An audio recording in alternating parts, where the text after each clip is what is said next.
For a seated barbell overhead press, you can use a bench, a chair, a box, whatever you have to sit on. But you should be able to have both feet flat on the ground.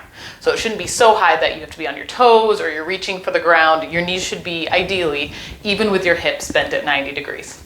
This is really important to get a good base of support as you're pressing overhead, which part of the reason you're sitting down is to force yourself to stabilize a lot and use your actual arm power, not the rest of your body.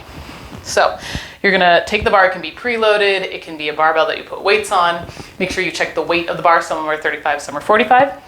I think the smartest way to bring the bar up is to do a little clean to get it up there, not try to do it while you're sitting down. You start with it resting on your chest. I've got my hands a little bit outside of shoulder width. You wanna make sure that when you grip the bar that you're not completely broken wrist. So I'm not holding the bar like this. I actually have a little bit of bend to my wrist. So the bar is sitting on a straight shelf from my wrist to my elbow, rather than being back here, which is really uncomfortable for the wrist and not a healthy position. So get it up to your chest. You're gonna start with it actually resting on your chest. You're gonna get your feet nice and rooted into the ground, tense your core, and then press straight up. You can hear I'm exhaling on the way out. I'm using the kettlebell breath to get my core nice and tight.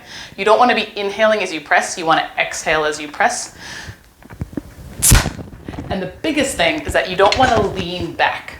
So if you were to watch it from the side, when I'd press, I would press straight up. And there might be a little waver side or back and forth, but what you don't want is to bend through your spine. So you don't want to be pressing up like this, which when it gets heavy is really tempting to do. So if you lean a little, that's okay. Like my whole torso is leaning together, hinging at the waist, is better than bending through my spine, because now I'm just compressing my low back in order to get the press up. So you want to be nice and tense. You can lean back a little bit and then press up like this. That is a seated barbell overhead press.